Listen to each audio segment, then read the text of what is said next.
अस्सलाम वालेकुम वीवर्स, कैसे हैं आप सब। अजवा खजूरों की सरदार कैसे बने, चले आज हम आपको बताते हैं।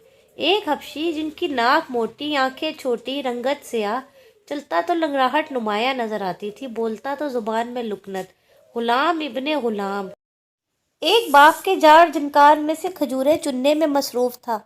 ये खजूरें नर्म न थी और जायके में भी बाकी खजूरों से मुख्तलिफ, जबकि रंग गहरा और दाना बहुत ही छोटा सा। झोली में आई खजूरें इस बाग का आखिरी फल था।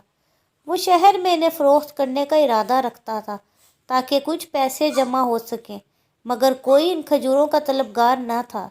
इसी असना में एक आवाज़ आई, ए हबशी, ये खजूर तो तुझ जैसी काली और खुश्क है। दिल के आबगीने पर एक ठेस लगी और आंखों से आंसू रवां हो गए। सैयदना बिलाल, जो कि एक हबशी गुलाम थे, खजूरें झोली में ही समेट कर बैठ गए। ऐसे में वहाँ से उसका गुज़र हुआ जो टूटे हुए दिलों का सहारा है, जिसने मस्कीनों को इज़्ज़त बख्शी और जिसका नाम गमज़दा दिलों की तस्कीन है। जी हाँ, ये हमारे प्यारे आका हज़रत मोहम्मद सल्लल्लाहु अलैहि वसल्लम, जो दोनों जहानों के सरदार हैं। आपने हज़रत बिलाल से सोने का सबब पूछा तो सैयदना बिलाल ने झोली खोलकर सब माजरा कह सुनाया। रहमतुल लिल आलमीन सल्लल्लाहु अलैहि वसल्लम ने बाज़ार की जानिब रुख़ अनवर मोड़ा और आवाज़ लगाई, लोगों, ये खजूर अजवा है, ये दिल के मर्ज़ के लिए शिफा है, ये फालिज के लिए शिफा है, ये 70 अमराज के लिए शिफा है, और लोगों, ये खजूरों की सरदार है।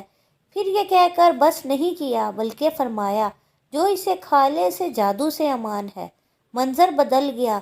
वो बिलाल रज़ी अल्लाह ताला अन्हा, जिसके पास चंद लम्हे तक झाड़ झनकार था और परेशान बैठा था, अब रहमतुल लिल आलमीन आखिरी ज़मान रसूल खुदा सल्लल्लाहु अलैहि वसल्लम ने उसे गनी कर दिया। फिर तारीख बताती है, रावी लिखते हैं कि लोग बिलाल की मिन्नतें करते और पीछे भागते कि हमें और अजवा खजूर दो, और बिलाल किसी मचले हुए बच्चे की मानिंद आगे आगे भागते।